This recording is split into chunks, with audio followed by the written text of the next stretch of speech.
Mr. Speaker, the President of the United States.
Members of Congress, I have the high privilege and distinct honor of presenting to you the President of the United States.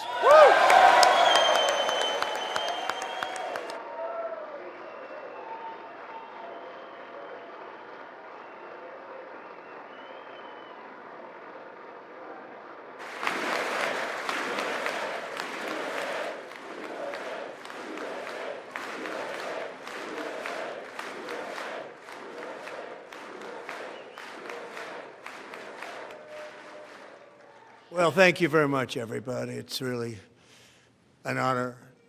Speaker Johnson, Vice President Vance, First Lady of the United States,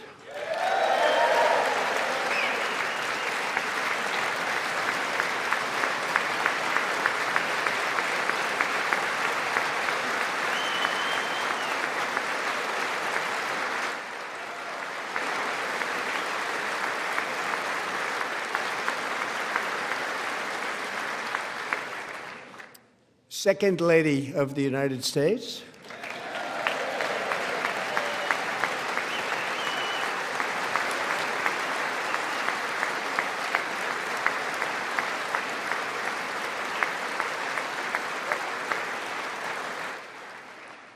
members of Congress, and my fellow Americans. Our nation is back, bigger, better, richer, and stronger than ever before.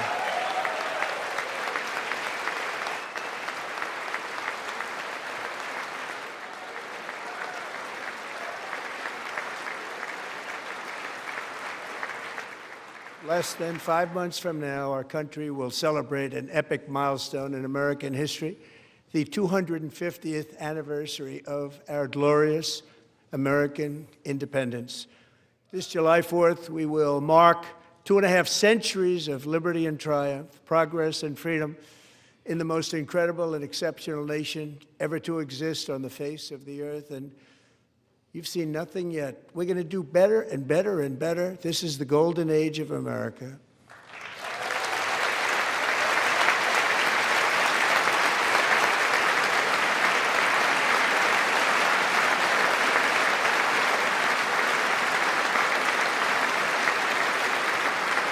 When I last spoke in this chamber 12 months ago, I had just inherited a nation in crisis with a stagnant economy, inflation at record levels, a wide open border, horrendous recruitment for military and police, rampant crime at home, and wars and chaos all over the world. But tonight, after just 1 year, I can say with dignity and pride that we have achieved a transformation like no one has ever seen before, and a turnaround for the ages. It is indeed a turnaround for the ages.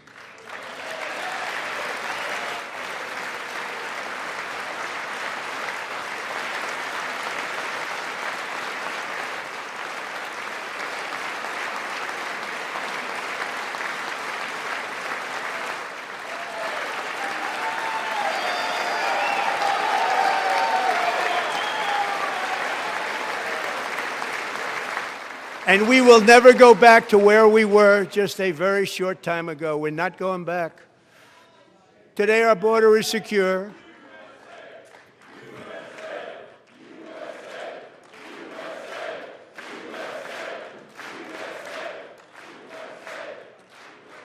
Thank you.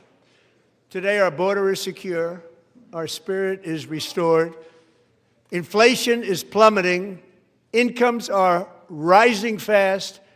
The roaring economy is roaring like never before, and our enemies are scared, our military and police are stacked, and America is respected again, perhaps like never before.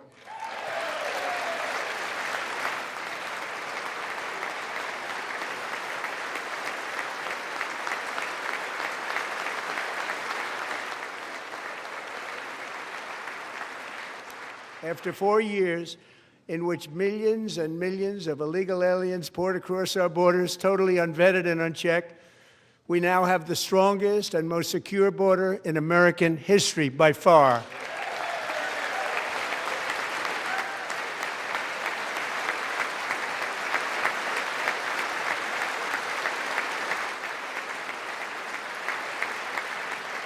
In the past 9 months, 0 illegal aliens have been admitted to the United States.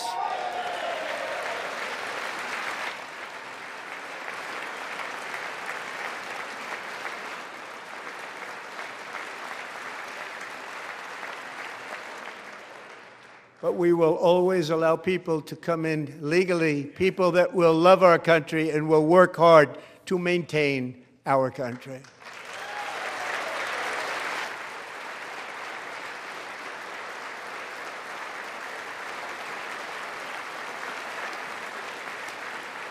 The flow of deadly fentanyl across our border is down by a record 56% in 1 year.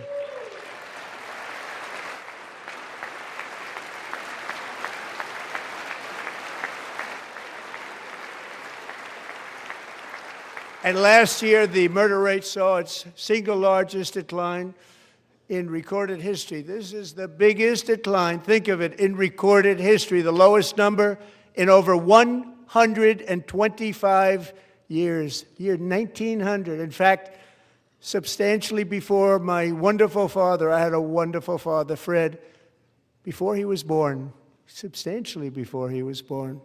That's a long time ago. He wouldn't like me to say that, but that's a long time ago. The Biden administration and its allies in Congress gave us the worst inflation in the history of our country. But in 12 months, my administration has driven core inflation down to the lowest level in more than 5 years.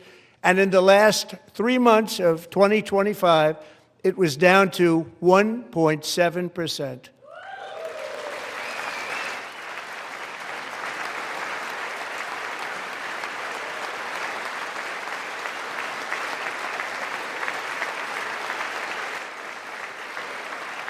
Gasoline, which reached a peak of over $6 a gallon in some states under my predecessor, it was quite honestly a disaster, is now below $2.30 a gallon in most states, and in some places, $1.99 a gallon. And when I visited the great state of Iowa just a few weeks ago, I even saw $1.85 a gallon for gasoline.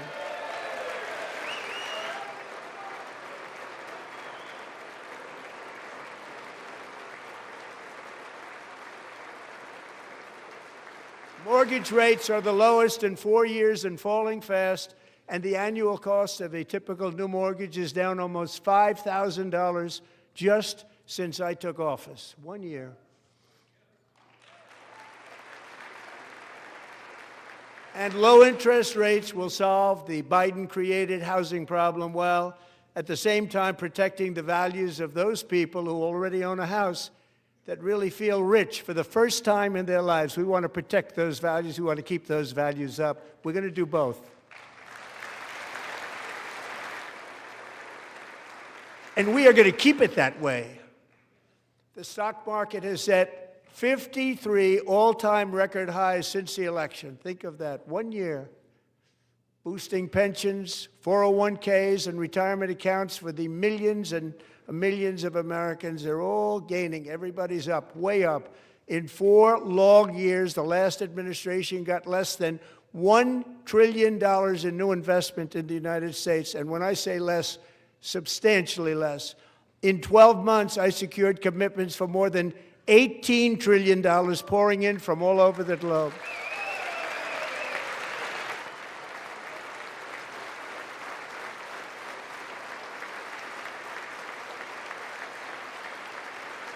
Think of it, much less than $1 trillion for 4 years versus much more than $18 trillion for 1 year. What a difference a president makes.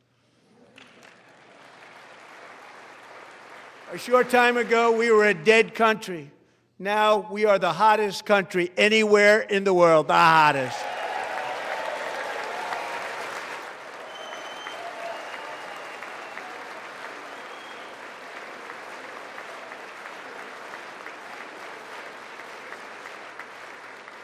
As thousands of new businesses are forming and factories, plants, and laboratories are being built, we have added 70,000 new construction jobs in just a very short period of time. It's getting bigger and bigger and stronger. Nobody can believe what they're watching. American oil production is up by more than 600,000 barrels a day, and we just received from our new friend and partner, Venezuela, more than 80 million barrels of oil.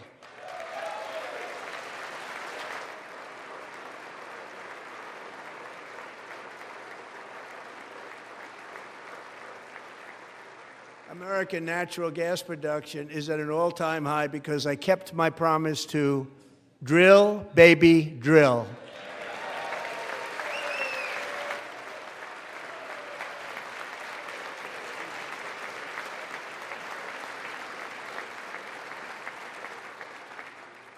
More Americans are working today than at any time in the history of our country. Think about that. Any time in the history of our country, more working today. And 100% of all jobs created under my administration have been in the private sector.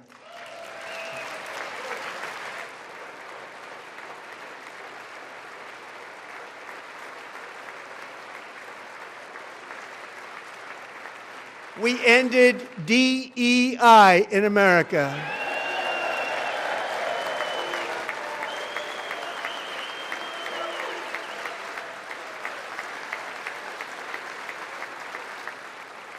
We cut a record number of job-killing regulations, and in 1 year we have lifted 2.4 million Americans, a record, off of food stamps.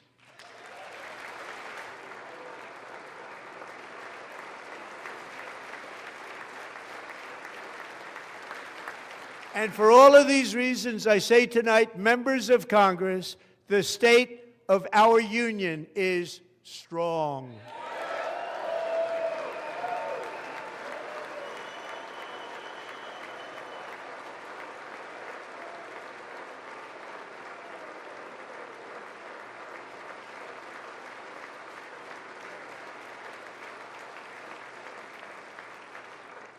Our country is winning again. In fact, we're winning so much that we really don't know what to do about it. People are asking me, please, please, please, Mr. President, we're winning too much. We can't take it anymore. We're not used to winning in our country. Until you came along, we're just always losing, but now we're winning too much. And I say, no, no, no, you're going to win again. You're going to win big. You're going to win bigger than ever. And to prove that point, here with us tonight is a group of winners who just made the entire nation proud. The men's gold medal Olympic hockey team. Come on in.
Go ahead.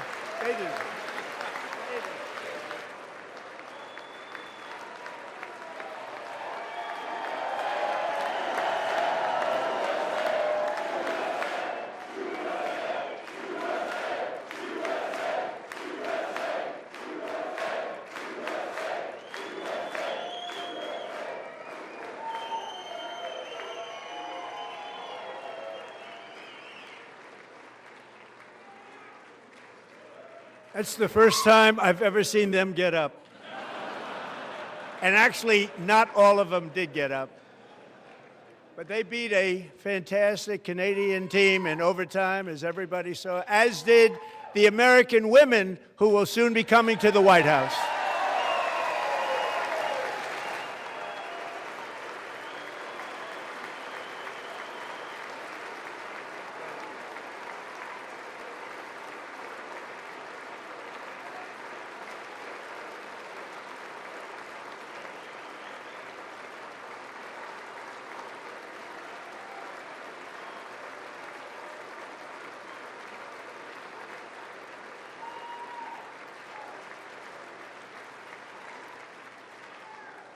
They were in the Oval Office before, and I just want to say a second very big congratulations to Team USA. But I have to say that, and I told them this, and we took a vote of the team. I said, anybody votes no, I'm not doing it.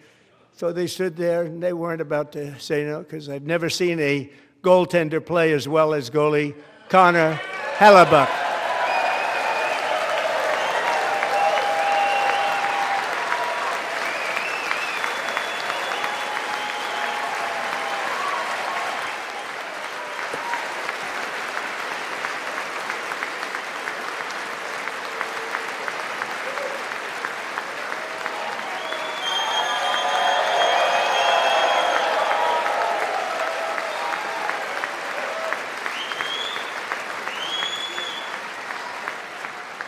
Think of it, 46 shots on goal, and I asked him, the one shot, the one where you put your stick in the back and it hit the neck of your stick and bounced off, do you practice that, or was that a little lucky? He refused to answer that question. But I just want to tell you that the members of this great hockey squad will be very happy to hear, based on their vote and my vote, and in this case my vote was more important, that I will soon be presenting Connor with our highest civilian honor, which we will be given and which has been given to many athletes over the years. But when I say many, not too many, like 12, it's called the highest civilian honor in our country, the Presidential Medal of Freedom.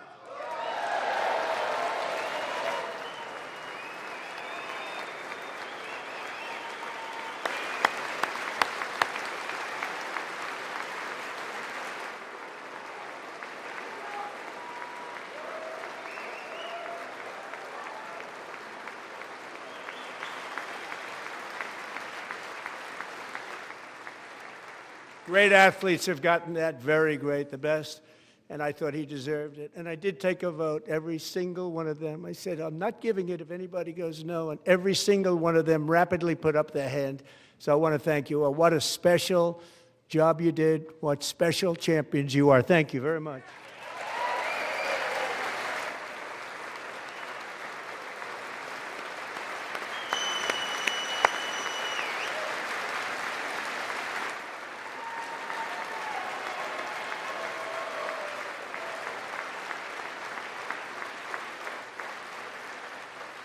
I'm also pleased to say that the next time the Olympic torch is lit, it will be here in America for the 2028 Olympics, and it's the summer version right in Los Angeles. We're going to do a good job in Los Angeles.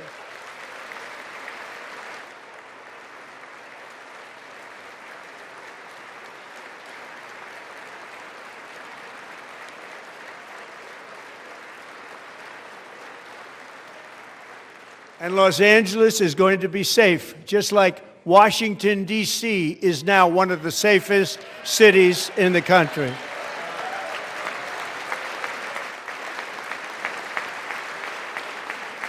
And this year, and I must say I got them both. I got them in my first term, and I was disappointed because I didn't think I'd be the president when this happened. But strange things took place. And now I've got them because I got the Olympics and I got the 2026 FIFA World Cup, and I wanted to claim the 250th, but I didn't get away with that one. I couldn't claim that one for myself. But we're getting the World Cup, so we have the World Cup and the Olympics coming, and that is exciting news.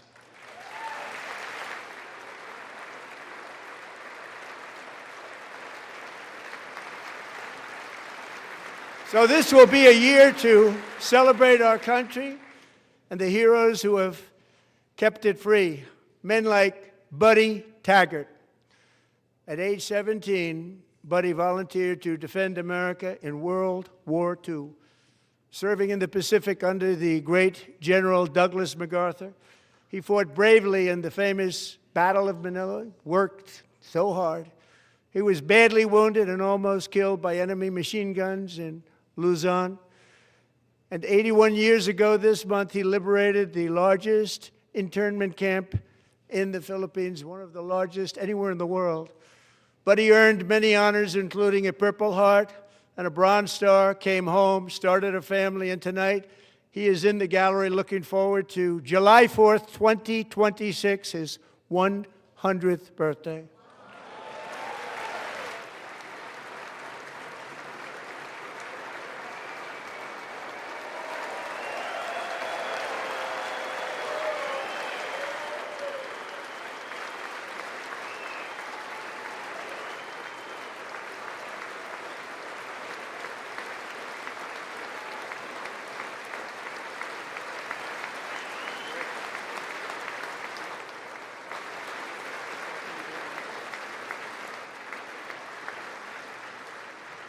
So, buddy, you're a brave man, and we salute you.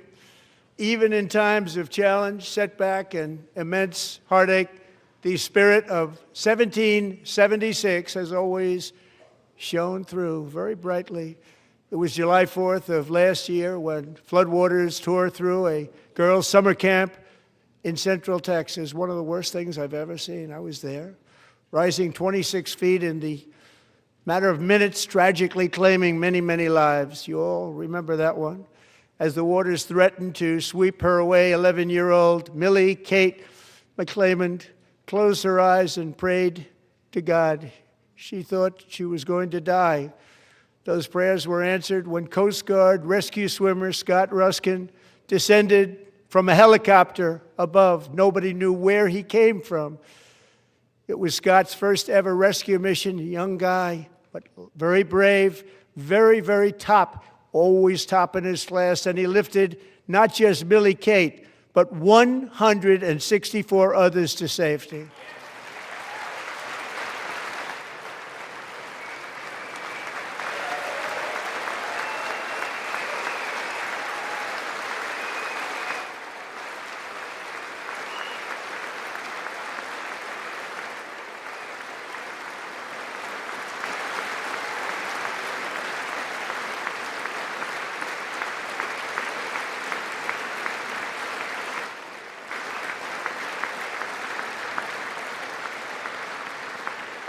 People watched Scott from a distance, and they couldn't believe what they were seeing. The winds were blowing, the rain was pouring, everything was going, and that rapid water, nobody's ever seen anything like it. They said, wow, that's something.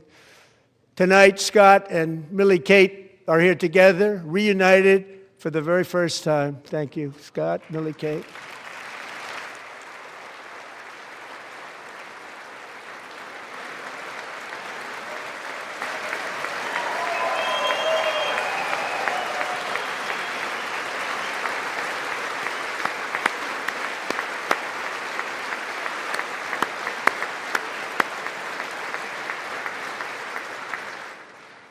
And Petty Officer Ruskin, I'm pleased to inform you that I am now awarding you the Legion of Merit for extraordinary heroism, which is what it was, extraordinary heroism. Thank you.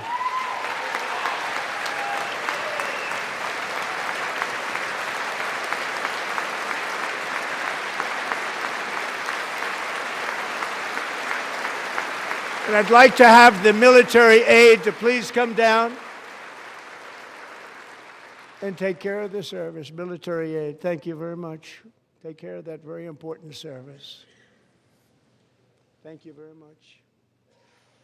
From 1776 to today, every generation of Americans has stepped forward to defend life, liberty, and the pursuit of happiness. And they're really doing it for the next generation.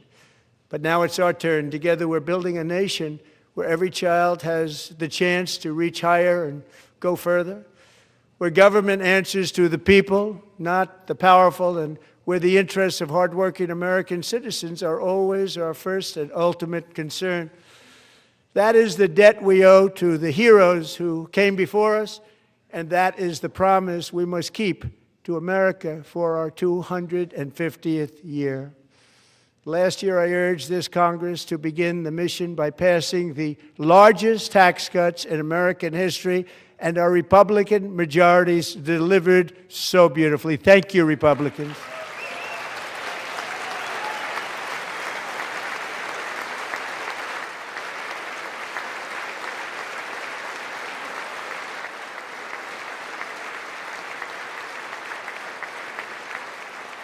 All Democrats, every single one of them, voted against these really important and very necessary, massive tax cuts.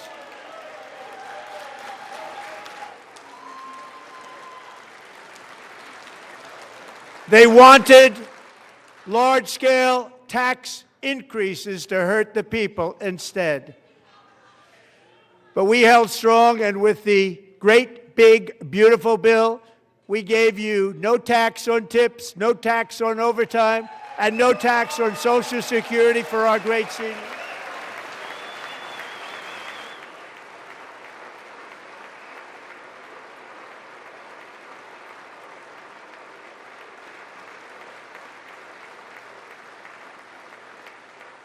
And we also made interest on auto loans tax deductible the first time, but only if the car is made in America.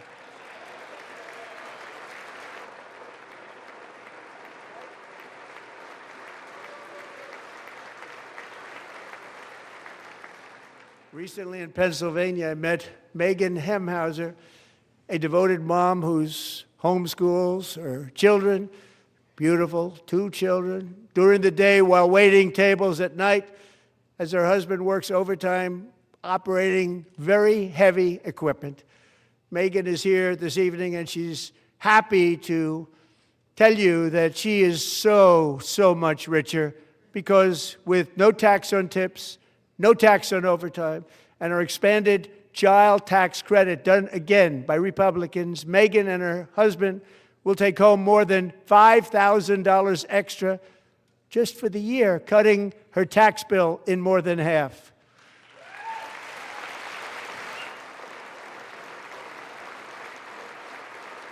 Megan, please stand up. We're fighting for you, Megan. Thank you, Megan. Thank you, Megan.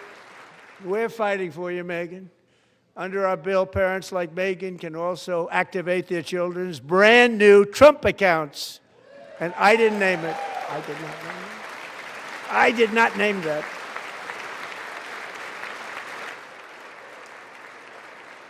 Nobody believes me, but I did not name it. It was named by a very tall man sitting right there in the third row. Nice man, a good man. Tax-free investment accounts for every American child. This is something that's so special and has taken off and gone through the roof. Millions will be pre-funded courtesy of the U.S. Treasury and private individuals like Michael and Susan Dell, who have donated $6.25 billion to fund the Trump accounts for 25 million American children. They're great people.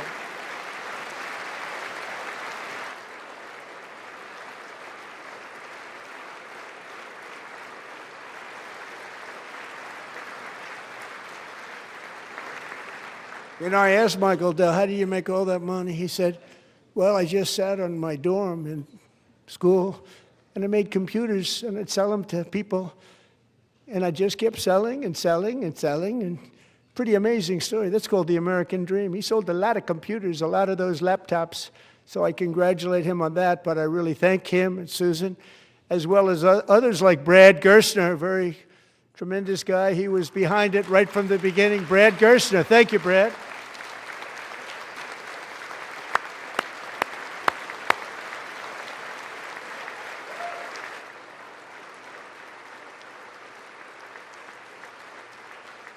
So with modest additional contributions, these young people's accounts could grow to over $100,000 or more by the time they turn 18. Think of it, how much money is that for somebody that started with nothing? Over 100,000, could be much more than that. To make this investment in our children's future, go to trumpaccounts.gov, trumpaccounts.gov. And a lot of people are doing it. It's setting every record in the book. It's popular. They knew what it was going to take. I'm so proud of them. I'm so proud of the people that got it started. And now it's just taken off. One of the primary reasons for our country's stunning economic turnaround, the biggest in history, where the Dow Jones broke 50,000 4 years ahead of schedule, and the S&P hit 7,000, where it wasn't supposed to do it for many years, were tariffs. I used these tariffs, took in hundreds of billions of dollars to make great deals for our country, both economically and on a national security basis. Everything was working well. Countries that were ripping us off for decades are now paying us hundreds of billions of dollars. They were ripping us so badly, you all know that. Everybody knows it. Even the Democrats know it. They just don't want to say it. And yet these countries are now happy, and so are we. We made deals. The deals are all done. And they're happy. They're not making money like they used to, but we're making a lot of money. There was no inflation, tremendous growth, and the big story was how Donald Trump called the economy correctly, and 22 Nobel Prize winners in economics didn't. They got it totally wrong. They got it really wrong. And then just 4 days ago, an unfortunate ruling from the United States Supreme Court. It just came down. It came down. Very unfortunate ruling.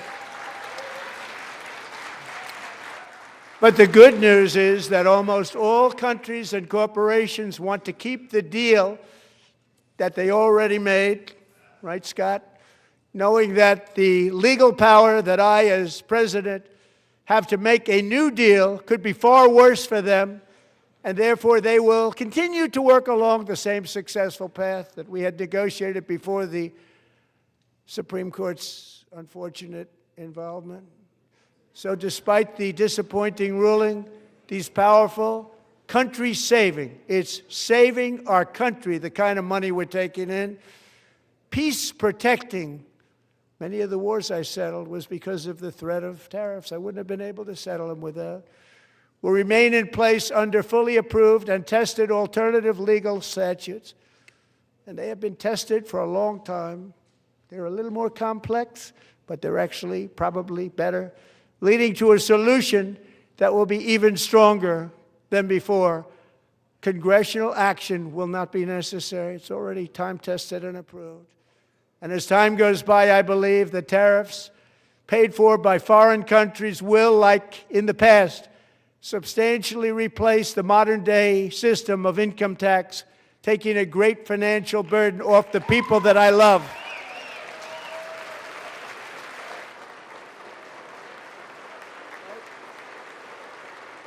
Right?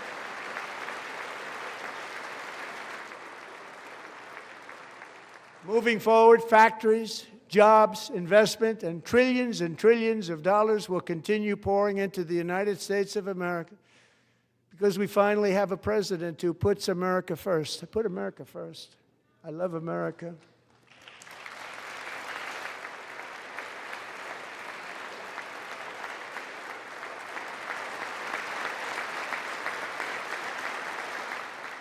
For decades before I came along, we had the exact opposite. From trade to healthcare, from energy to immigration, everything was stolen and rigged in order to drain the wealth out of the productive, hardworking people who make our country great, who make our country run. Under Biden and his corrupt partners in Congress and beyond, it reached a breaking point with the Green New Scam, open borders for everyone. They poured in by the millions and millions from prisons, from mental institutions. They were murderers, 11,888 murders. They came into our country. You allowed that to happen. And record-setting inflation that cost the typical family $34,000 in just a speck of time. Now the same people in this chamber who voted for those disasters suddenly used the word affordability, a word. They just used it. Somebody gave it to them, knowing full well that they caused and created the increased prices that all of our citizens had to endure. You caused that problem. You caused that problem.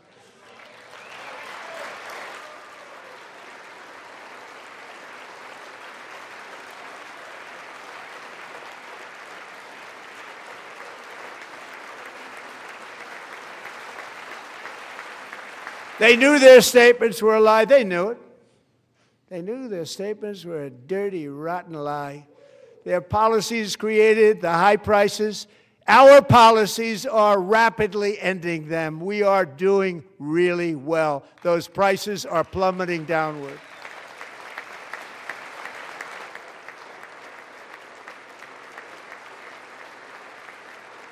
The price of eggs is down 60%, Madam Secretary. Thank you. The cost of chicken, butter, fruit, hotels, automobiles, rent is lower today than when I took office by a lot. And even beef, which was very high, is starting to come down significantly. Just hold on a little while. We're getting it down. And soon you will see numbers that few people would think were possible to achieve just a short time ago. Nobody can believe when they see the kind of numbers, and especially energy, when they see energy going down to numbers like that, they cannot believe it. It's like another big tax cut.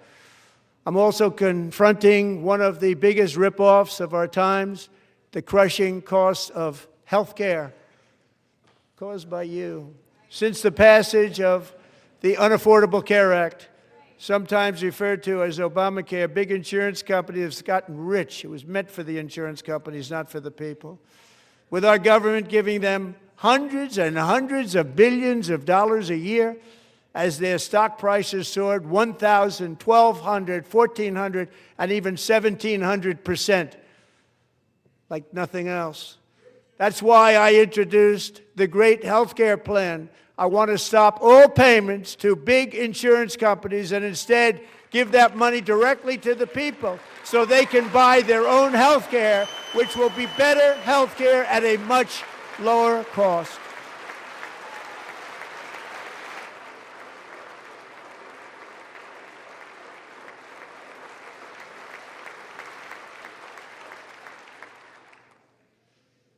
In addition, my plan requires maximum price transparency. That's a big deal. Sounds so simple, so big.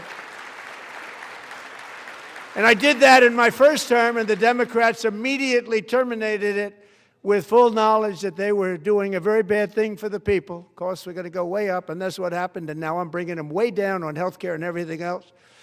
I'm also ending the wildly inflated cost of prescription drugs like has never happened before.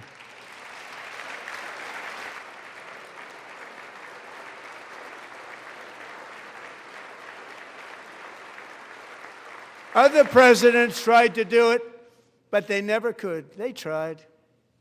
Most didn't try, actually. But they tried. They said they tried. They couldn't do it. They didn't even come close. They were all talk and no action, but I got it done.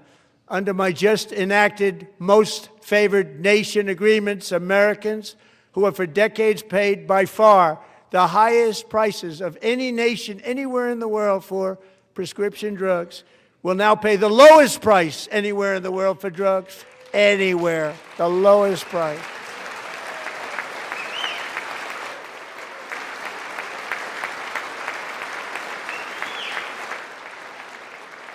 So in my first year of the second term, should be my third term, but strange things happen.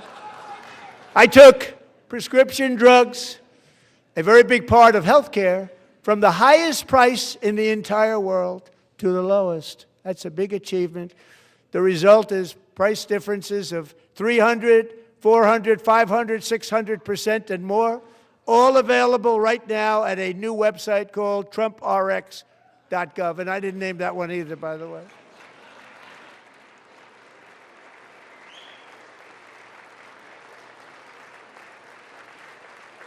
And here tonight is the very first customer ever to get that big discount, and it is big, Catherine Rayner. For 5 years, she and her husband have struggled with infertility, and they turned to IVF. One drug has been costing Catherine $4,000 to purchase, but a few weeks ago, she logged onto the TrumpRx website and got that same drug that cost $4,000, got it for under $500. A reduction of much more, actually, than $3,500. Catherine, we are all praying for you, and you're going to be a great mom.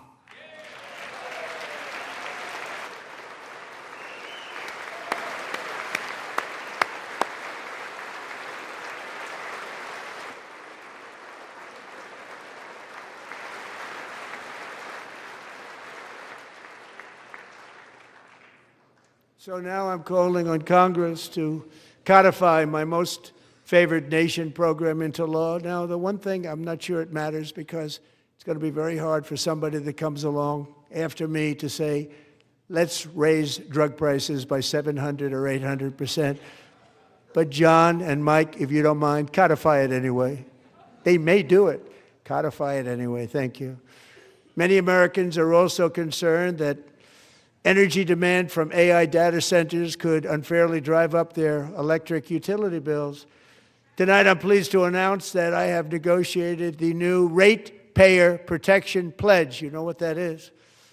We're telling the major tech companies that they have the obligation to provide for their own power needs. They can build their own power plants as part of their factory so that no one's prices will go up.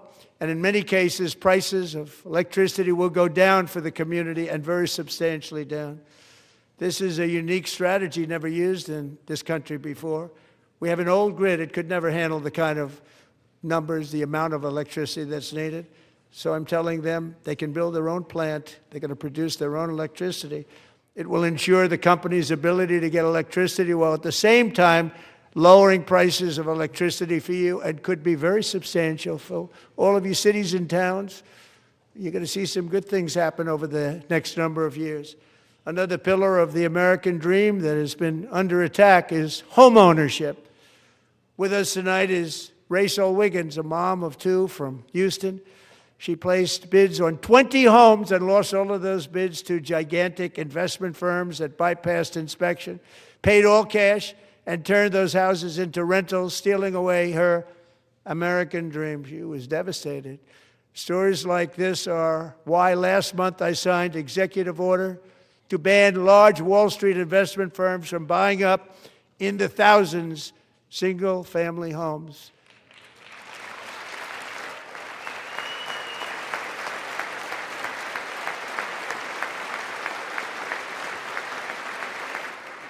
And now I'm asking Congress to make that ban permanent, because homes for people, really, that's what we want. We want homes for people, not for corporations. Corporations are doing just fine. Rachel, thank you very much. Good luck with your home. You'll get one soon.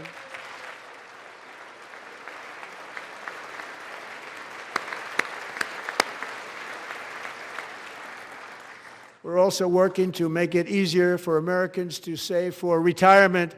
And under this administration, we will always protect Social Security and Medicare. They are not protecting it for our seniors. We will always protect Social Security, Medicare, Medicaid.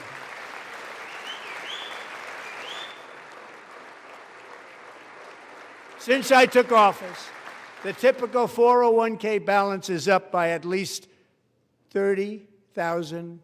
That's a lot of money. We have millions and millions of people, because the stock market has done so well, setting all those records. Your 401ks are way up. Yet half of all of working Americans still do not have access to a retirement plan with matching contributions from an employer. To remedy this gross disparity, I'm announcing that next year my administration will give these often forgotten American workers, great people, the people that built our country, access to the same type of retirement plan offered to every federal worker. We will match your contribution with up to $1,000 each year. As we ensure that all Americans can profit from a rising stock market, let's also ensure that members of Congress cannot corruptly profit from using insider information.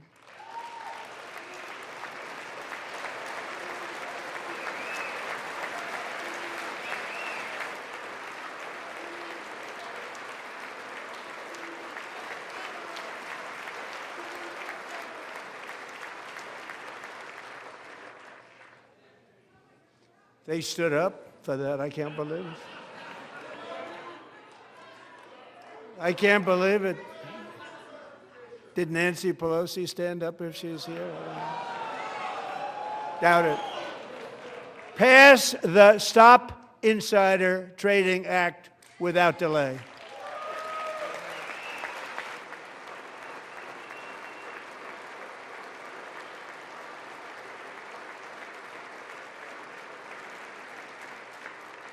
I wasn't sure if anybody, even on this side, was going to applaud for that. I'm very impressed. Thank you. I'm very impressed. But when it comes to the corruption that is plundering, it's plundering America. There's been no more stunning example than Minnesota, where members of the Somali community have pillaged an estimated $19 billion from the American taxpayer. Oh, we have all the information. And in actuality, the number is much higher than that. And California, Massachusetts, Maine, and many other states are even worse. This is the kind of corruption that shreds the fabric of a nation, and we are working on it like you wouldn't believe. So tonight, although started 4 months ago, I am officially announcing the war on fraud to be led by our great Vice President J.D. Vance.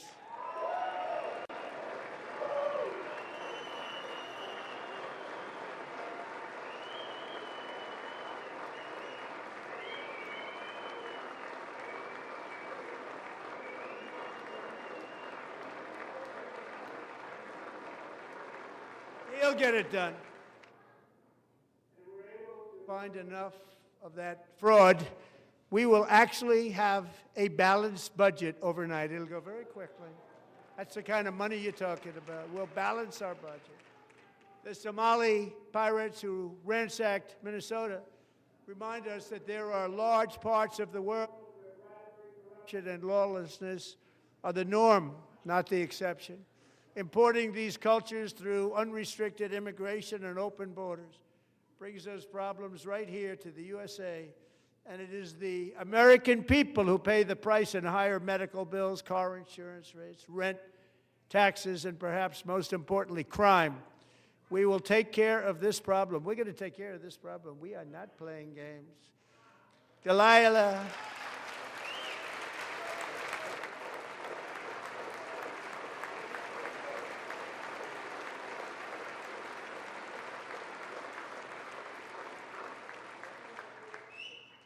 Delilah Coleman was only 5 years old in June 2024 when a 18-wheel tractor trailer plowed into her stopped car traveling at 60 miles an hour or more. The driver was an illegal alien let in by Joe Biden and given a commercial driver's license by open borders politicians in California. Doctors said Delilah would never be able to walk or talk, have a good life.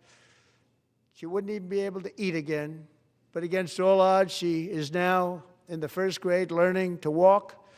And she's here this evening with her dad, Marcus, a fantastic man. Delilah, please, you are a great inspiration. Please stand up.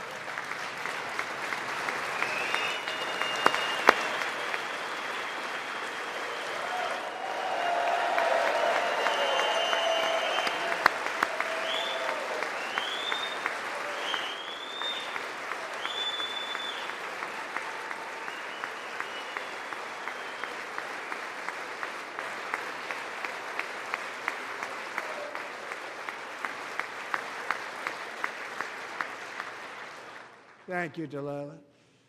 Many, if not most, illegal aliens do not speak English and cannot read even the most basic road signs as to direction, speed, danger, or location. That's why tonight I'm calling on Congress to pass what we will call the Delilah Law, barring any state from granting commercial driver's licenses to illegal aliens.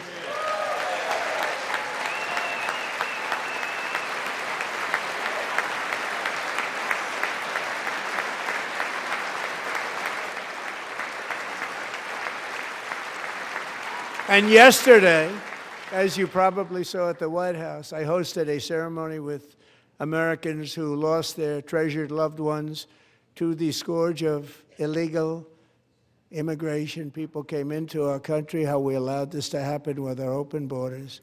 These are the angel moms and families that for decades our government betrayed and our media totally ignored. It was terrible.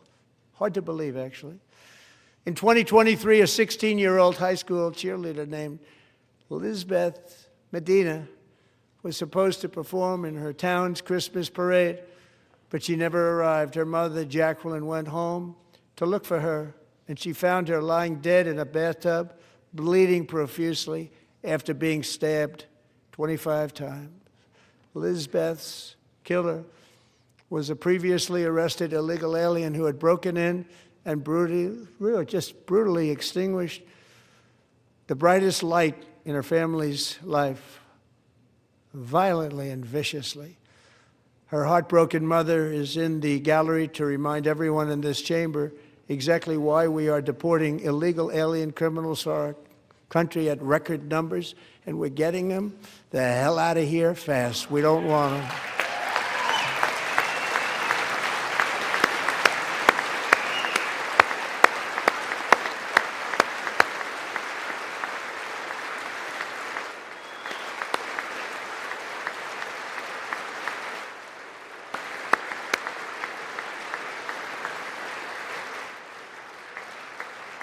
Thank you very much, Jacqueline. Thank you. We can never forget that many in this room not only allowed the border invasion to happen before I got involved, but indeed they would do it all over again if they ever had the chance. If they ever got elected, they would open up those borders to some of the worst criminals anywhere in the world. The only thing standing between Americans and a wide open border right now is President Donald J. Trump and our great Republican patriots in Congress. Thank you. Thank you.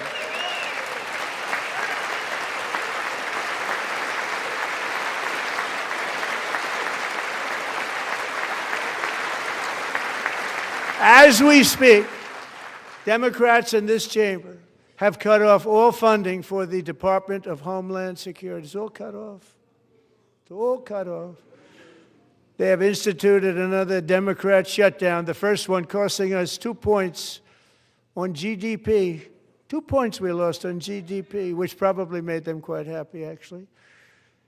Now they have closed the agency responsible for protecting Americans from terrorists and murderers. Tonight I'm demanding the full and immediate restoration of all funding for the border security, homeland security of the United States, and also for helping people clean up their snow. We have no money because of the Democrats, and it would be nice, we'd love to give you a hand at cleaning it up, but you gave no money. Nobody's getting paid. It's a shame. So you have to think about it. We have, in case you didn't know, a pretty large snowstorm out there. One of the great things about the State of the Union is how it gives Americans the chance to see clearly what their representatives really believe. So tonight I'm inviting every legislator to join with my administration in reaffirming a fundamental principle. If you agree with this statement, then stand up and show your support. The first duty of the American government is to protect American citizens, not illegal aliens.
Isn't that a shame? You should be ashamed of yourself not standing up. You should be ashamed of yourself.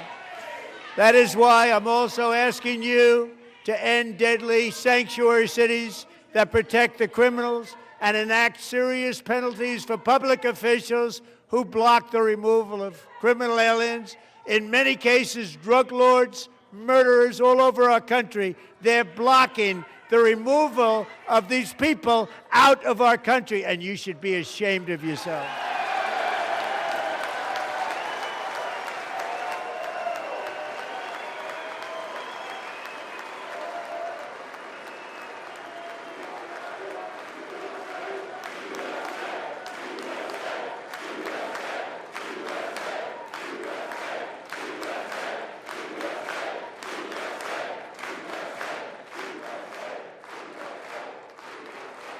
And perhaps most importantly, I'm asking you to approve the Save America Act.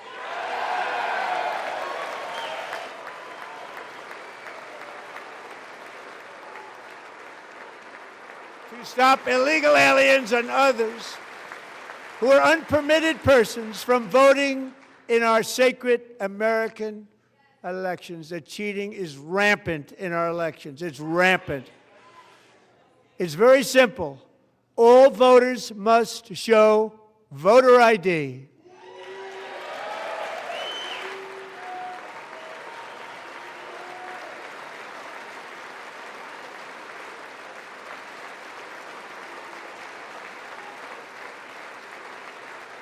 All voters must show proof of citizenship in order to vote.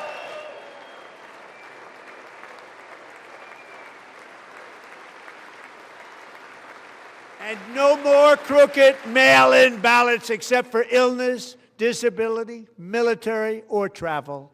None. And this should be an easy one. And by the way, it's polling at 89%, including Democrats. 89%.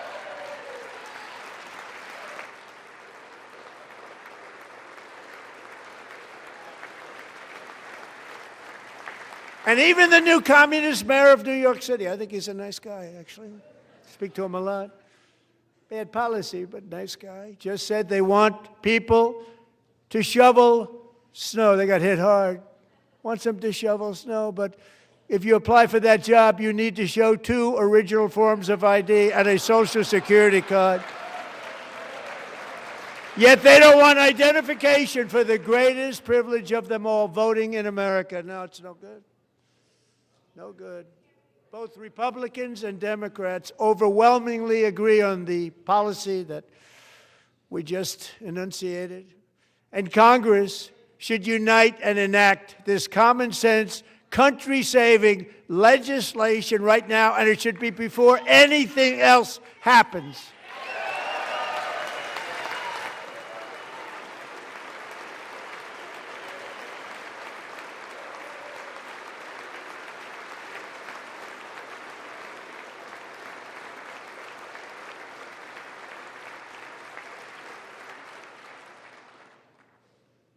The reason they don't want to do it, why would anybody not want voter ID? One reason, because they want to cheat. There's only one reason. They make up all excuses. They say it's racist. They come up with things, you almost say, what imagination they have. They want to cheat. They have cheated, and their policy is so bad that the only way they can get elected is to cheat. And we're going to stop it. We have to stop it, John.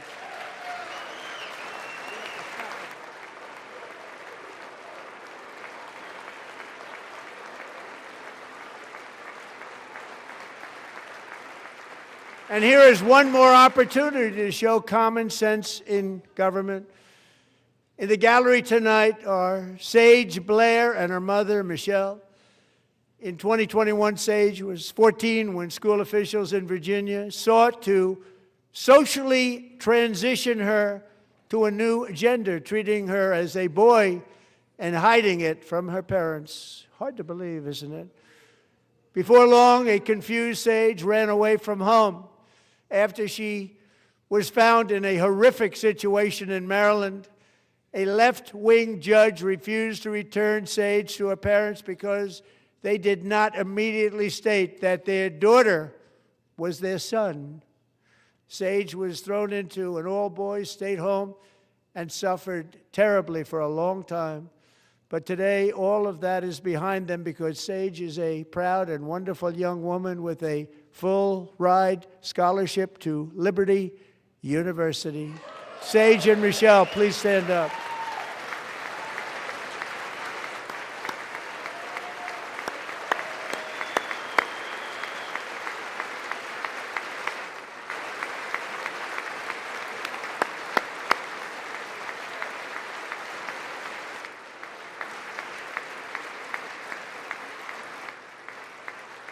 And thank you for your great bravery. And who can believe that we're even speaking about things like this?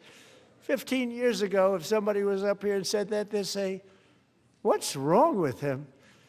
But now we have to say it because it's going on all over numerous states without even telling the parents. But surely we can all agree no state can be allowed to rip children from their parents' arms and transition them to a new gender against the parents' will. Who would believe that we're even talking about this? We must ban it, and we must ban it immediately.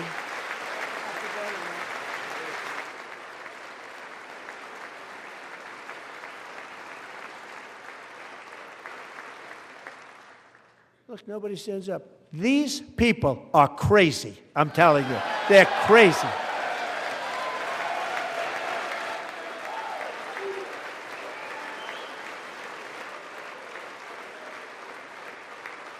Amazing. Incredible. Boy, oh boy.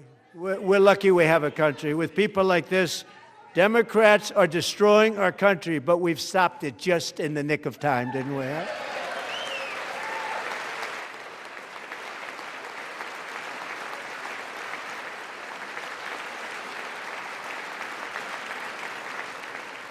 No one cares more about protecting America's youth than our wonderful First Lady, now a movie star. She's a movie star. Can you believe it? Who would have believed that?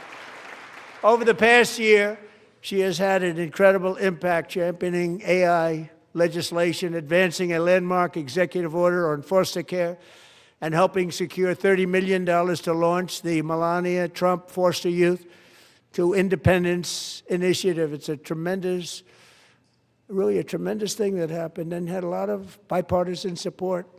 She gets much better bipartisan support than I do. I get none. She gets a lot. Someday you're going to have to tell me how you did that. And students and educators in every state have joined the First Lady's efforts in the presidential AI challenge, keeping America's next generation positioned to succeed and strongly succeed in the future.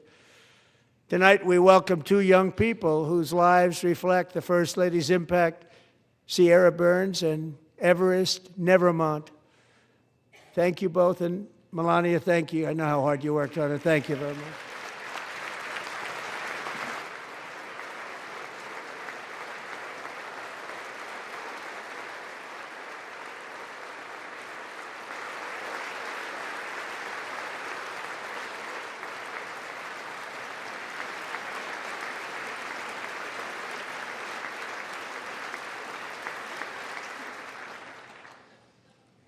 I'm very proud to say that during my time in office, both the first 4 years and in particular this last year, there has been a tremendous renewal in religion, faith, Christianity, and belief in God. Tremendous renewal.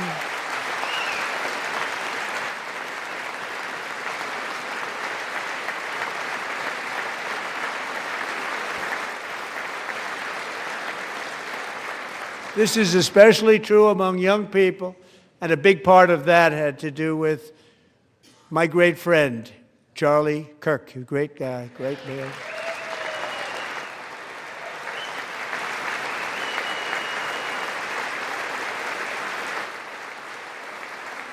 So last year, Charlie was violently murdered by an assassin and martyred, really martyred for his beliefs. His wonderful wife, Erica, is with us tonight. Erica, please stand.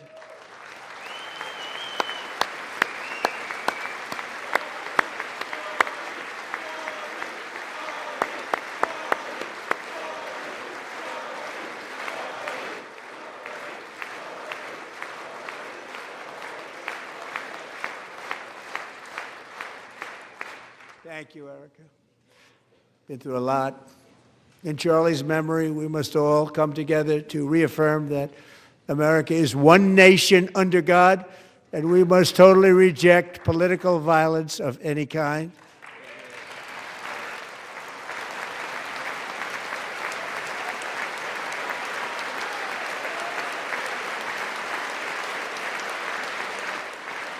We love religion, and we love bringing it back, and it's coming back at levels that nobody actually thought possible. It's really a beautiful thing to see. Above all, unleashing America's promise requires keeping our communities safe. We have made incredible strides, yet dangerous repeat offenders continue to be released by pro-crime Democrat politicians again and again. We are honored to be joined tonight by a woman who's been through hell, Anya Zarutska. In 2022, she and her beautiful daughter, so beautiful, what a beautiful young woman, Irina, fled war-torn Ukraine to live with relatives near Charlotte, North Carolina. And by the way, what's going on with Charlotte? Last summer, 23-year-old Irina was riding home on the train when a deranged monster who had been arrested over a dozen times and was released through no cash bail, stood up and viciously slashed a knife through her neck and body. No one will ever forget. There were people on that train. No one will ever forget the expression of terror on Irina's face as she looked up at her attacker in the last seconds of her life. She died instantly. She had escaped a brutal war only to be slain by a hardened criminal set free to kill in America, came in through open borders. Mrs. Zarutska, tonight I promise you we will ensure justice for your magnificent daughter, Irina.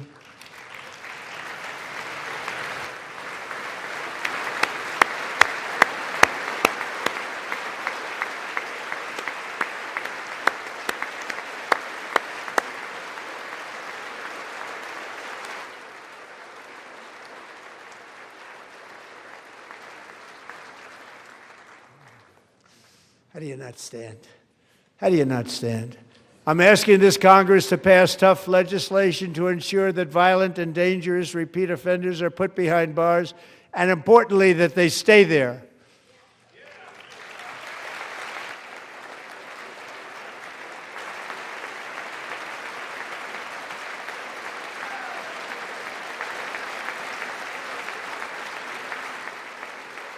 Starting last summer, I deployed our National Guard and federal law enforcement to restore law and order to our most dangerous cities, including Memphis, Tennessee, big success, New Orleans, Louisiana, big success, and our nation's capital itself, Washington, D.C., where we have almost no crime anymore in Washington, D.C. How did that happen?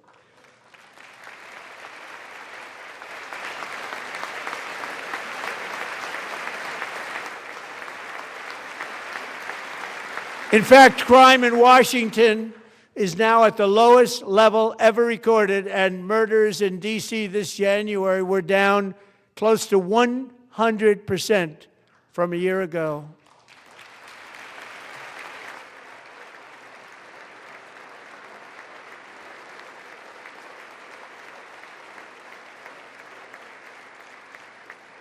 They don't like to hear that.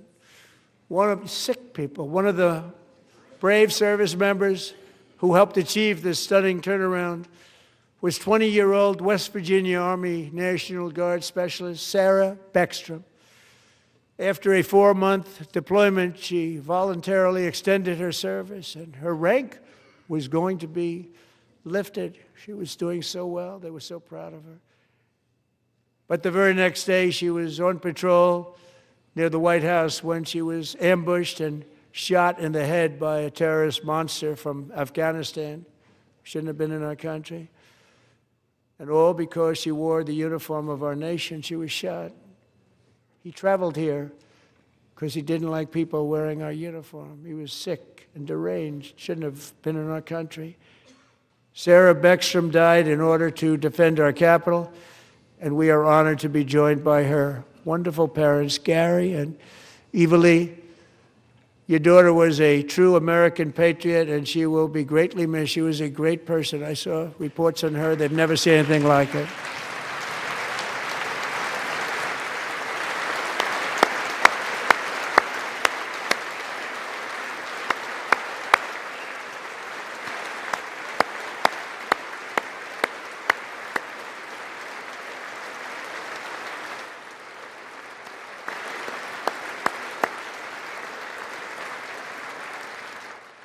So sorry. Thank you very much.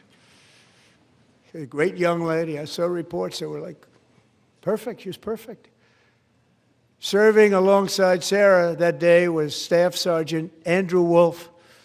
The terrorist shot Andrew in the head, and no one thought he could possibly make it. The two of them, Sarah and Andrew, both shot violently in the head. Neither was expected to make it. They weren't even given a chance, except his wonderful mother, named Melody, who I spoke to the same night, and she was so positive. The doctors thought that Andrew was gone, but his mother said, no, Mr. President, Andrew will be fine. He's going to make it. I've never seen anything like it. I mean, he was given almost no chance.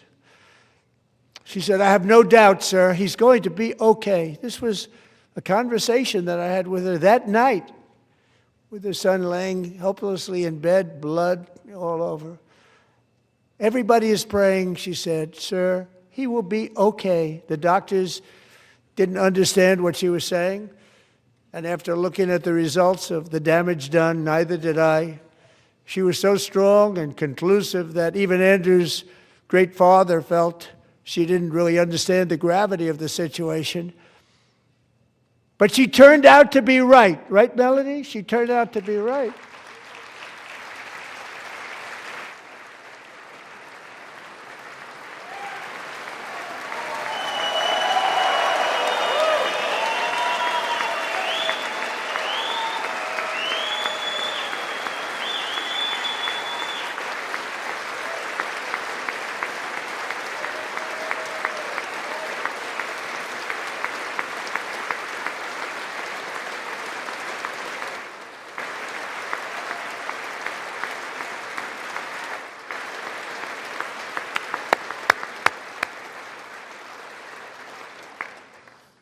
Amazing, actually. I said, where does this woman come from? She's the most positive person I've ever met. With God's help, Andrew has battled back from the edge of death, and we're talking about the edge of death, on his way to a miraculous recovery. He's got a little work to do, but he's doing great. Nice to see you. He's a good-looking guy. Nice to see you. Thanks, Andrew. Thank you very much.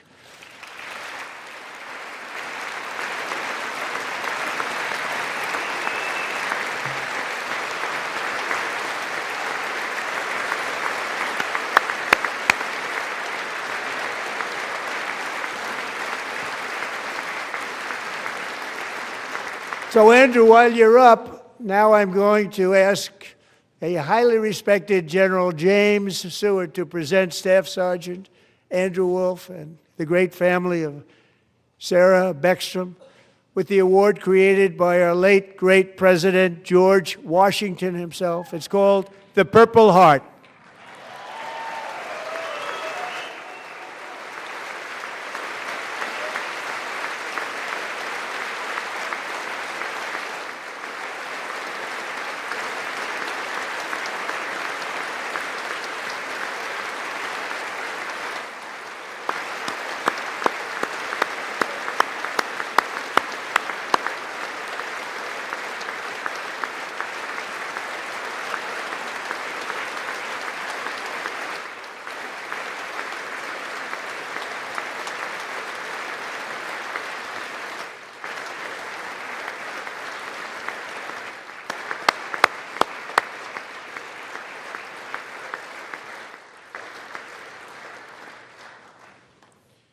We love you all.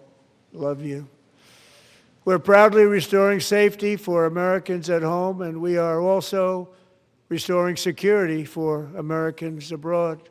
Our country has never been stronger. My first 10 months, I ended 8 wars, including Cambodia.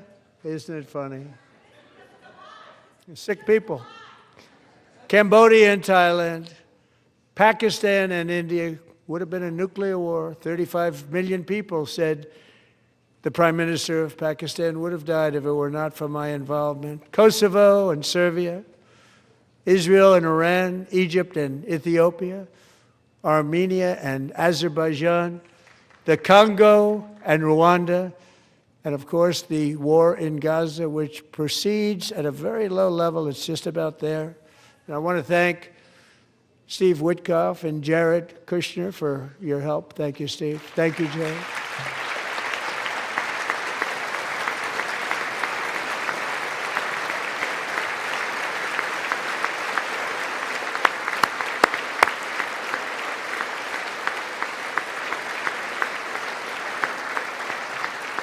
And I also want to thank the man they report to, Secretary of State Marco Rubio. Thank you, Marco.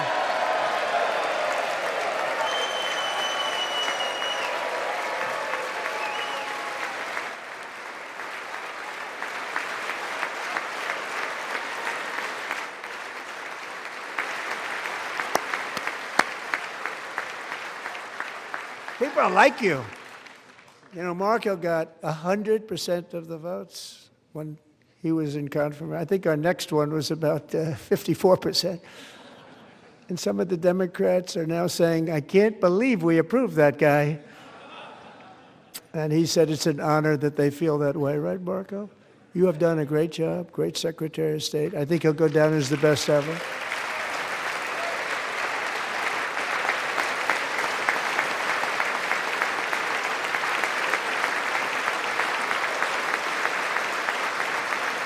Under the ceasefire I negotiated, every single hostage, both living and dead, has been returned home. Can you believe that?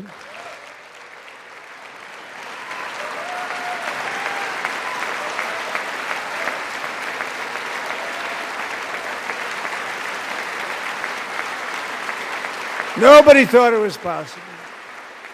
Nobody thought that was possible. Both living and dead, and those parents who had a dead son, their boy, they'd always tell me their boy, they wanted him as much as though he were living. It was an amazing period of time. And they came back, and when we got all of the living hostages back, and many, many before them, but I always said those last 20 are going to be very tough, but we got many, many more, hundreds. But I said those last 20 are going to be tough. We got them back. But we only got back 14 or 15 of the dead, of the 28. And believe it or not, Hamas worked along with Israel, and they dug and they dug and they dug. It's a tough thing to do, going through bodies all over, passing up 100 bodies sometimes for each one that they found. Tough job. And they finally got it back to 27. And then Steve and Jared, they got it back to 28. They found all 28. Nobody thought that was possible, but we did it. And I remember the family of the 28th. They were so grieved, but they were so happy as it's possible to be. They had their boy back. The mother said, "Sir, we have our boy back." What a period of time that was, but we got them all back. So thank you both very much. Great job.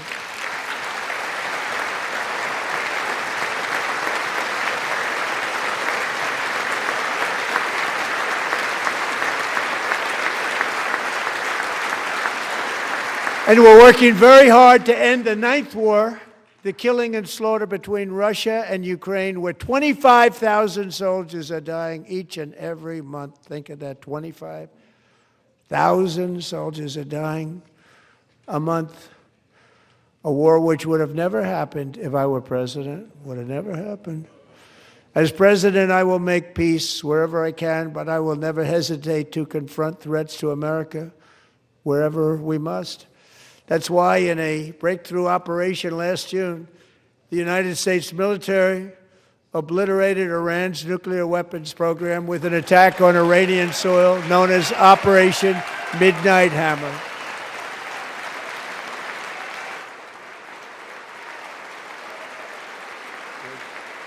Good.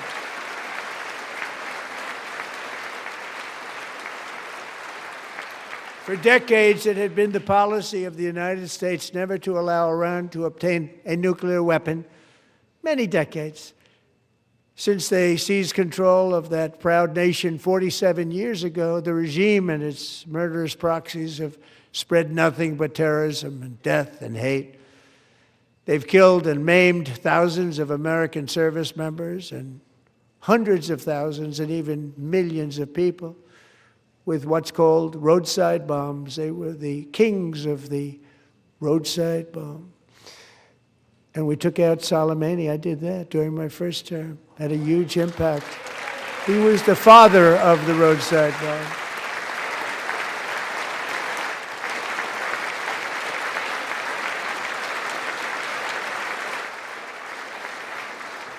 And just over the last couple of months with the protests, they've killed at least, it looks like, 32,000 protests. 32,000 protesters in their own country.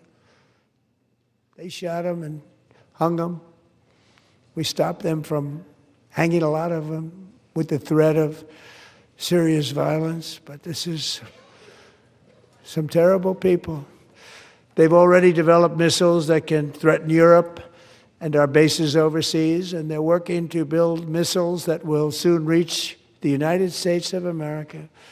After Midnight Hammer, they were warned to make no future attempts to rebuild their weapons program, and in particular, nuclear weapons. Yet they continue. They're starting it all over. We wiped it out, and they want to start all over again, and are at this moment again pursuing their sinister ambitions. We are in negotiations with them. They want to make a deal, but we haven't heard those secret words. We will never have a nuclear weapon. My preference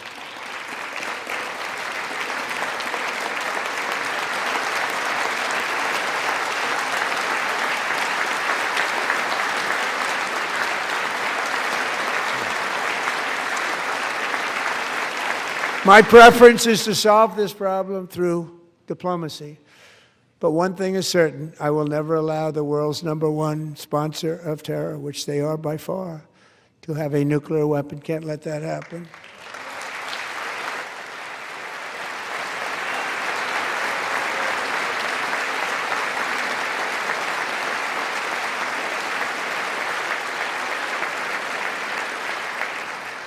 And no nation should ever doubt America's resolve.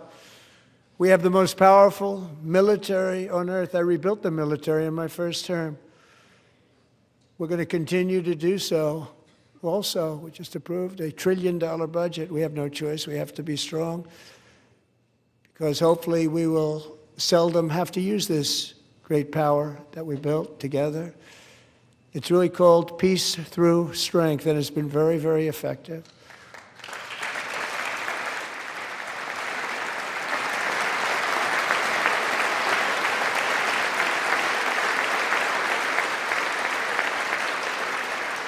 So thanks to Republicans in Congress, we're investing that record number of dollars, have no choice, in the United States Armed Forces.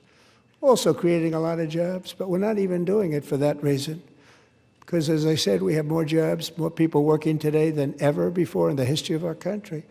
And NATO countries are friends and allies. They are. They're our friends and they're our allies. Have just agreed, at my very strong request, to pay 5% of GDP for military defense rather than the 2%, which they weren't paying. We were paying for almost all of NATO. Now they're paying 5% as opposed to not paying 2%.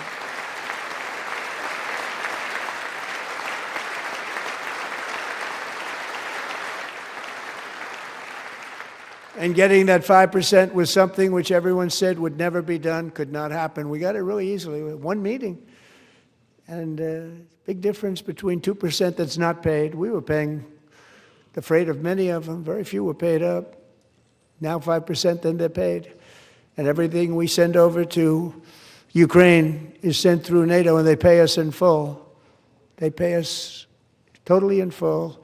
Every branch of our armed forces is setting records for recruitment. This is so exciting.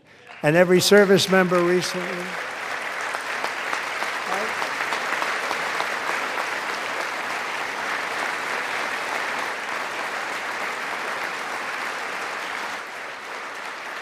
And every service member recently received a warrior dividend of $1,776.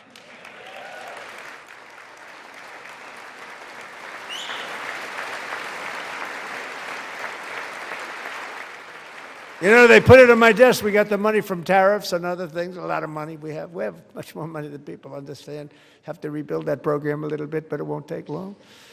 But we got the money, and it was $1,775, and they wanted my approval. And I said, what's the number? $1,775. I said, wait a minute. For one more dollar, we can have $1,776. It's going to I said, we're going to figure that. I never asked anybody if we could afford it. One more dollar, I said $1,776. And I said, that's good. And I'll tell you what, our military, that was 4 months ago, our military, I never see a person in the military that doesn't thank me for it, so we're honored to do it. They deserve it. And we call it 1776. It was great. And we love our military. We love our law enforcement. We love our firemen. You know, the firemen don't get mentioned enough. We love our firemen. We're also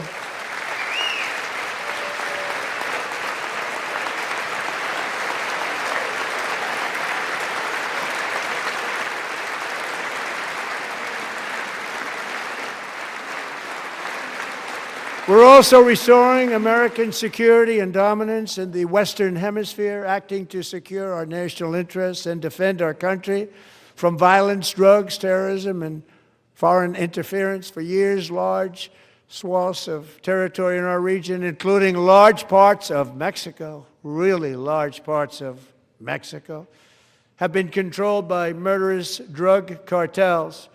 That's why I designated these cartels as foreign terrorist organizations, and I declared illicit fentanyl as a weapon of mass destruction.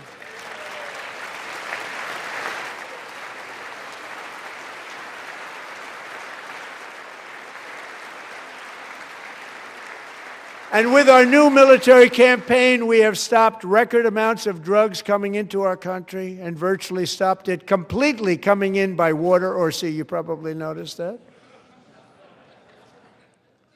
We very seriously damaged their fishing industry also. Nobody wants to go fishing anymore. We've also taken down one of the most sinister cartel kingpins of all. You saw that yesterday. In January,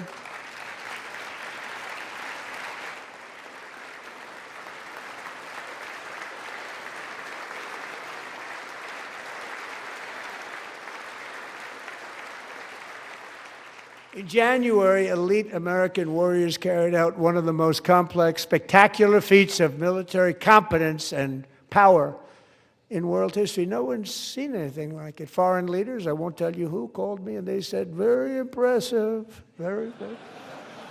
They couldn't believe, they all watched, they saw what happened. This is a different fighting force that we had years ago when we fought to tie. You know, it's a great fighting force. I'm so proud of it.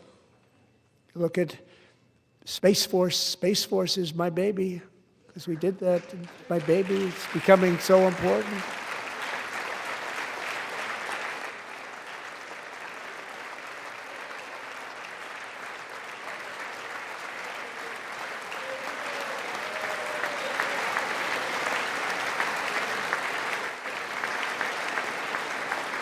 And America's armed forces overwhelmed all defenses and utterly defeated an enemy, good fighters, to end the reign of outlaw dictator Nicolas Maduro and bring him to face American justice.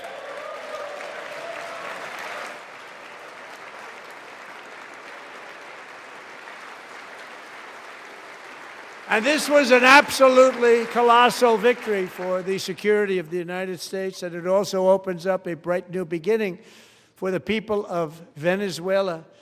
We're working closely with the new president of Venezuela, Delcy Rodriguez, to unleash extraordinary economic gains for both of our countries and to bring new hope to those who have suffered so terribly.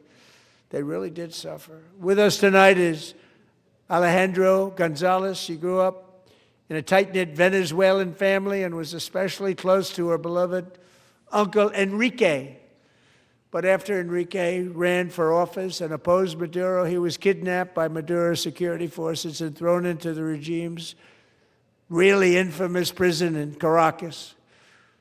Alejandro feared she would never see her uncle again. She feared for her own life also. But since the raid, we have worked with the new leadership, and they have ordered the closure of that vile prison and released hundreds of political prisoners already, with more to come. Alejandro, I'm pleased to inform you that not only has your uncle been released, but he is here tonight. We brought him over to celebrate his freedom with you in person. Enrique, please come down.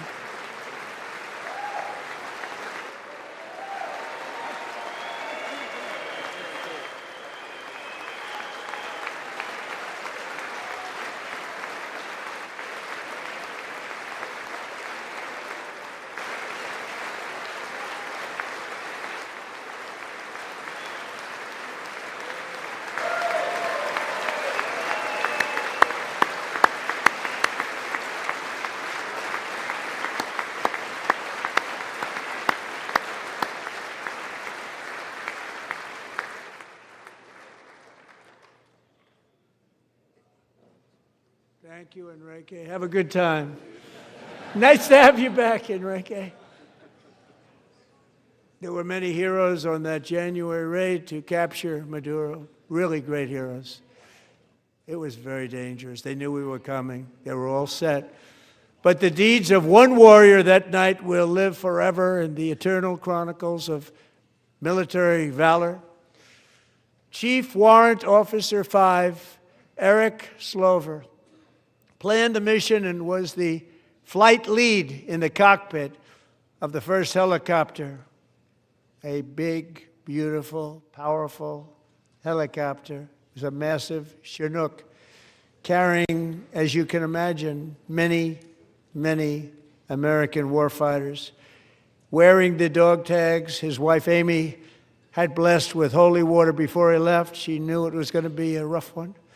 Eric steered the Chinook under the cover of night and descended swiftly upon Maduro's heavily protected military fortress. This was a major military installation, protected by thousands of soldiers and guarded by Russian and Chinese military technology.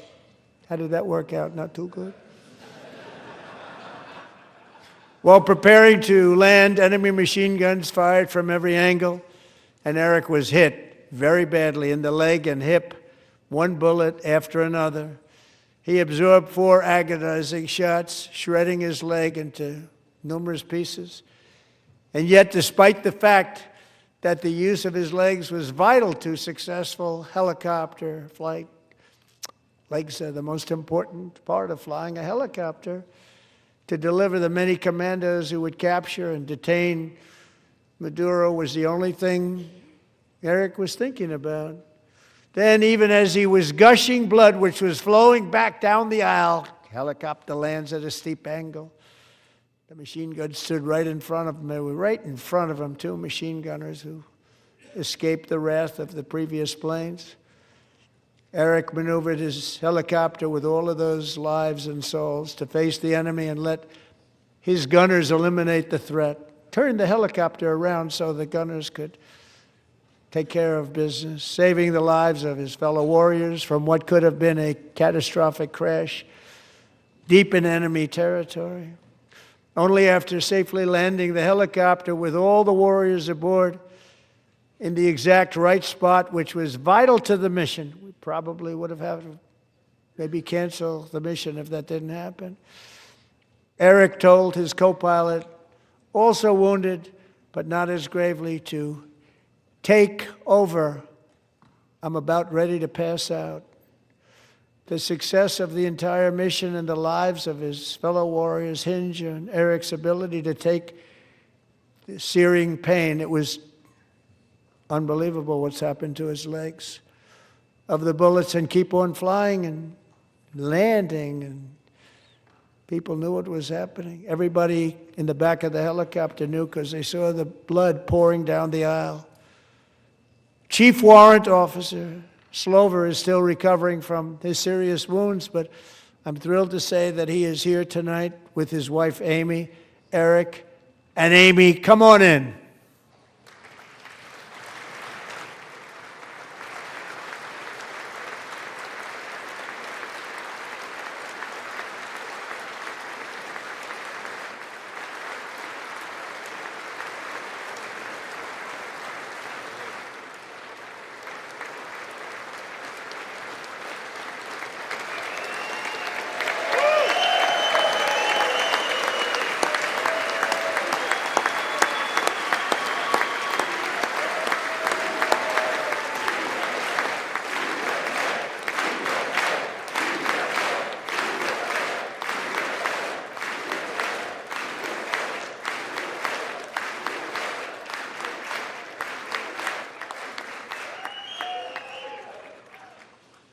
So we have a surprise for Eric and Amy.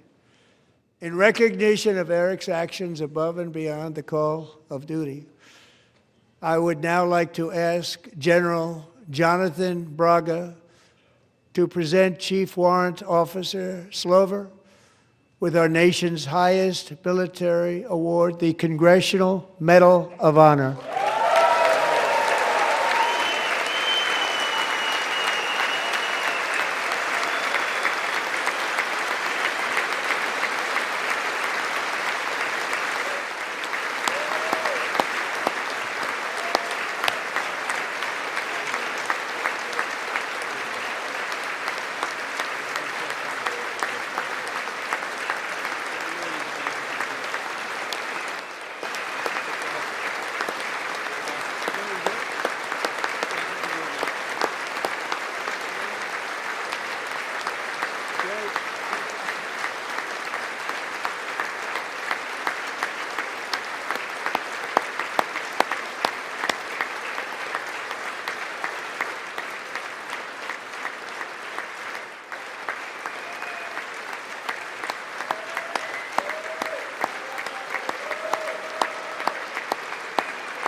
Well, thank you very much, Eric and Amy.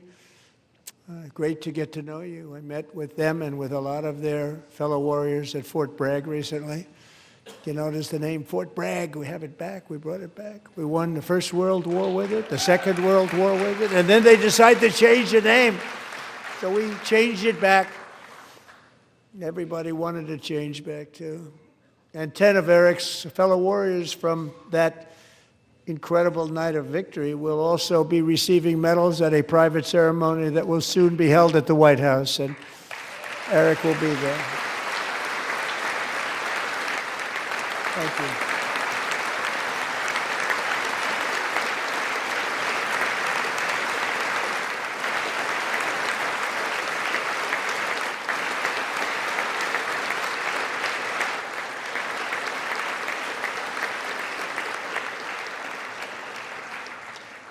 Thank you, Eric. That's a big one. Tonight we've celebrated many truly extraordinary American patriots, but there is one last living legend to honor before we go. He is one more heroic American aviator, Navy fighter pilot. Royce Williams served in World War II, Korea, Vietnam, flying more than 220 missions. In the skies over Korea in 1952, Royce was in the dogfight of a lifetime, legendary dogfight. Flying through blizzard conditions, his squadron was ambushed by 7 Soviet fighter planes.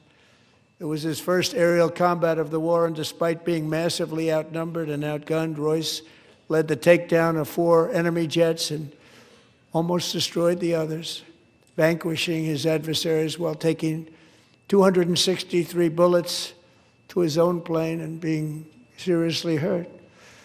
His story was secret for over 50 years. He didn't even want to tell his wife, but the legend grew and grew. But tonight, at 100 years old, this brave Navy captain is finally getting the recognition he deserves. He was a legend long before this evening.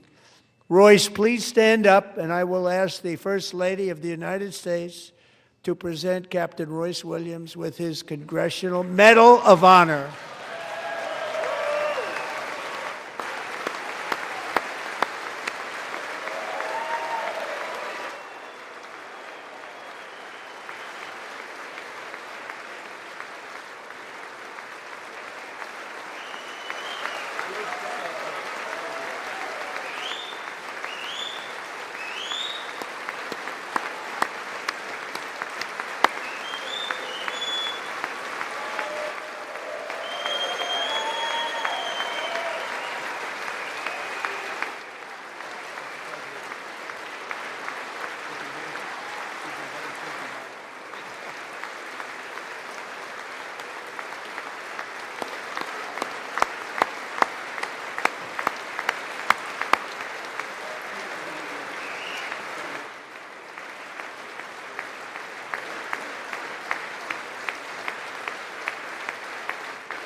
Thank you, Royce, and thank you, Eric. I've always wanted the Congressional Medal of Honor, but I was informed I'm not allowed to give it to myself, and I wouldn't know why I'd be taking it, but if they ever open up that law, I will be there with you someday. But you know, that's our highest honor, Congressional Medal of Honor, and that's a big thing, and it's an honor to be in the same room with you. Thank you both very much, Eric. Thank you.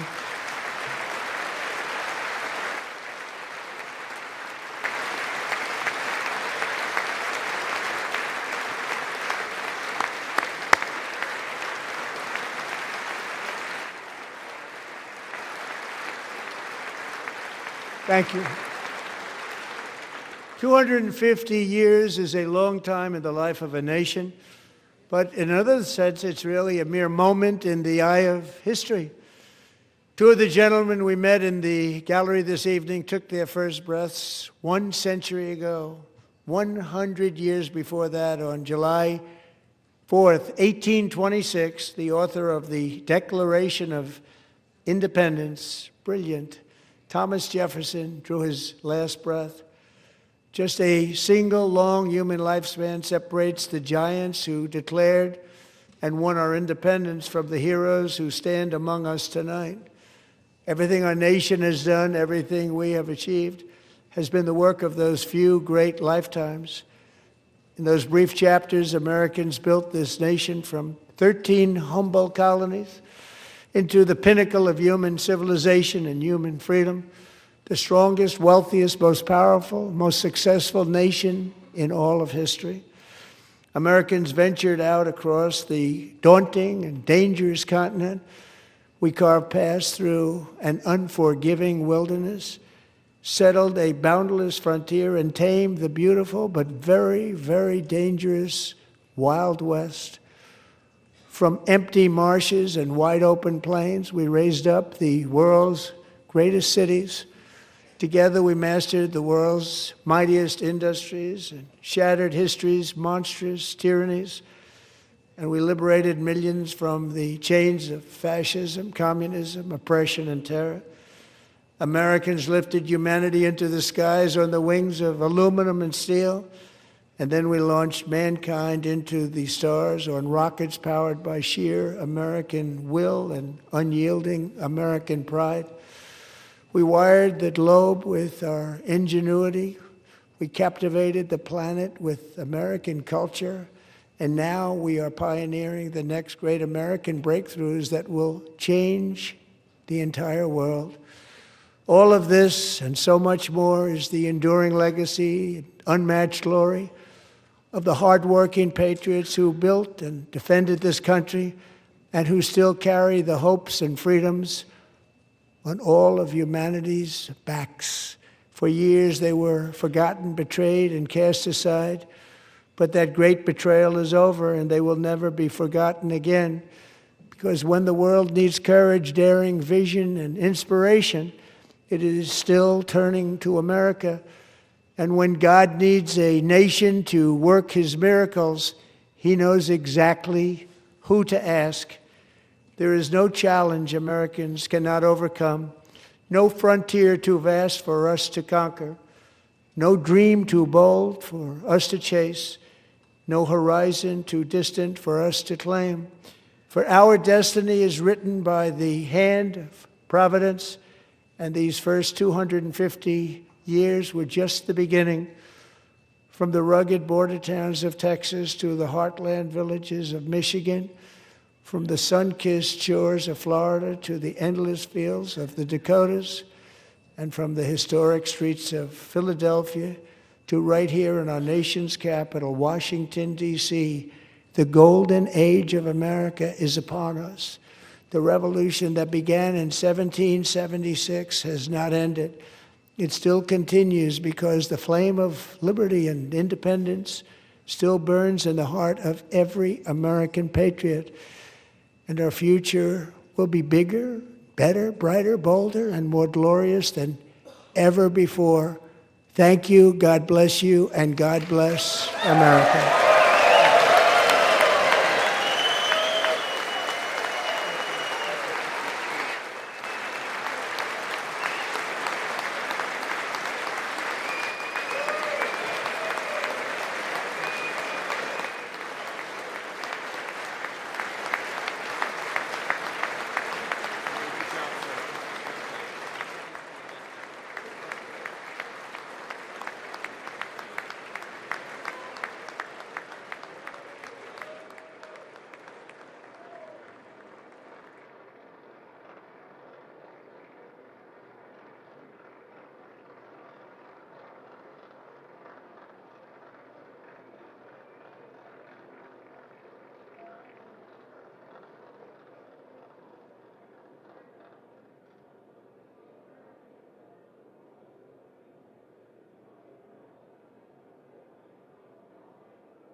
The chair declares the joint session of the two houses now dissolved.